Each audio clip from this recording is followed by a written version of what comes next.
हसन अली, मोहम्मद आमिर, वहाब रियाज को नहीं मिला सेंट्रल कॉन्ट्रैक्ट, शाहीन आफरीदी और अजहर अली को मिली प्रमोशन।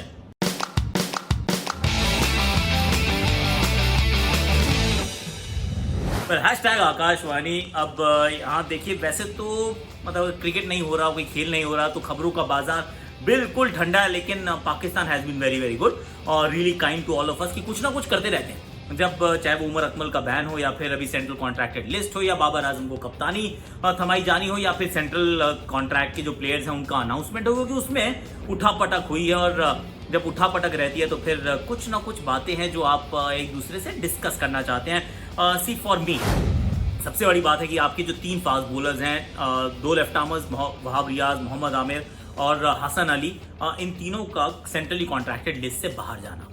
ये बड़ी खबर इसलिए है क्योंकि नहीं, मतलब इसलिए नहीं है कि पैसों का बहुत बड़ा नुकसान है और या फिर ये दोबारा पाकिस्तान के लिए नहीं खेल सकते, लेकिन सेंट्रली कॉन्ट्रैक्टेड प्लेयर्स को सिर्फ एक सिक्योरिटी रहती है, एक छोटी सी गारंटी रहती है, लेकिन बाहर के प्लेयर्स पिक किए जा सकते हैं।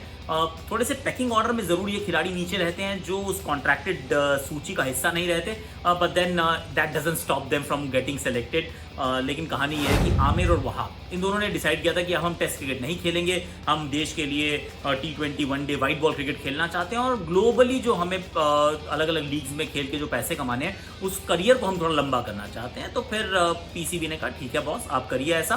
पहले डिमोट किया था, बाहर कर दिया। अब उन्होंने कहा कि आप हमारी लिस्ट में ही नहीं है, तो ये एक बड़ी खबर है। और हसन अली जो इंजरी के चलते कुछ खेले नहीं, लेकिन एक ऐसा नाम था जो हर टीम में हुआ करता था, बहुत रेगुलर वो टीम का हिस्सा हुआ करते थे। इनफैक्ट बॉलर अच्छे थे यार, मुझे तो बॉलर बहुत पसंद थे। हवा में सीधी गेंद पड़ने का, हल्की सी बार, हल्की सी अंदर, अच्छा पेस, अच्छा carry, he was may be still is, लेकिन जबरदस्त प्रॉस्पेक्ट। अब हसन अली को भी अगर आप कॉन्ट्रैक्टेड लिस्ट से बाहर करते, मतलब आपने डिमोट नहीं किया, आपने उनको बाहर ही कर दिया, तो फिर लगता है कि शायद उनका चैप्टर भी अब सेलेक्टर्स के जहन में, खासतौर से मिसबा जो कोच है उसके जहन में थोड़ा सा कुछ चल रहा है कि शायद मैं इनको अभी कंसिडर नहीं कर रहा हूँ, क्योंकि ये जो कॉन्ट्रैक्ट लिस्ट जो थमाई गई है, जो बांटी गई है, इसमें मिसबा का feedback has been quite critical.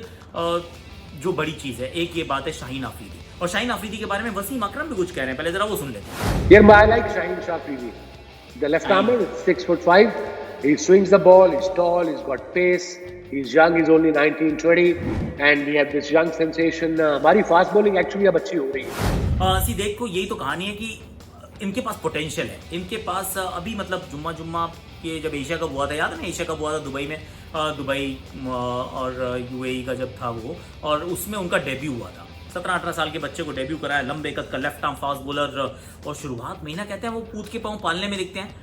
इनके दिख गए थे कि इनके पास वो खासियत है, इनको ग्रेड A कॉन्ट्रैक्ट दिया गया है यार, सो एब्सोल्युटली फैंटास्टिक। यानी कि इनका जो कद है वो बढ़ता जा रहा है, वैसे भी लंबे कद के हैं, जोक सपाट। अजहर अली जो टेस्ट क्रिकेट में इनके अच्छे पिवट रहे हैं, उनको रिवॉर्ड किया गया, उनको ऊपर की तरफ किया गया। लेकिन एक और बात, लेट्स ऑल्सो रिमेंबर और रिमाइंड आवरसेल्व्स कि जब पाकिस्तान के कॉन्ट्रैक्टेड प्लेयर्स की लिस्ट आती है ना, तो उसमें पैसे की वैल्यू ज़्यादा नहीं है, क्योंकि जो सबसे ज़्यादा कमा रहा है ग्रेड 1 में वो 1.1 मिलियन पाकिस्तान रुपीज़ है। पाकिस्तान रुपीज़ है वो 5.5 लाख रुपये इंडिया के, एंड सिर्फ वो आपका एनुअल कॉन्ट्रैक्ट है।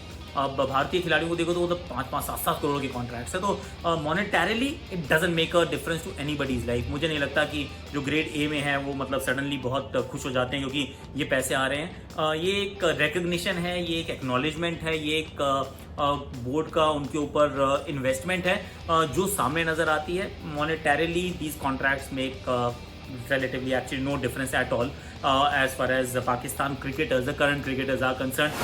बाबर आजम को कप्तान बना दिया गया है, सरफराज को नीचे भी किया गया और कप्तानी से भी हटा दिया गया है, तो फिर उस पर चर्चा हम कल करेंगे। एक्चुअली बात करनी है बाबर की, तो बाबर की तो खैर the rise of Babar is coming tomorrow on your screens, तो उसके लिए आप तैयार हो जाइए। लेकिन अभी के लिए आप लाइक करिए, शेयर कीजिए, सब्सक्राइब कीजिए, नोटिफिकेशन घंटी बजा दीजिए, और मस्ती करते हैं, थोड़ा सा मजा करते हैं, थोड़ा सा मैजिक करते हैं, मजा आएगा। जरा बताइएगा कि कैसा लगा आपको ये कॉन्ट्रैक्टेड प्लेयर्स की जो हमने थोड़ा सा टिप्पणी की है। And tomorrow Babar, comment section please, I want to hear you कि आप क्या कहना चाहते हैं बाबर के बारे में।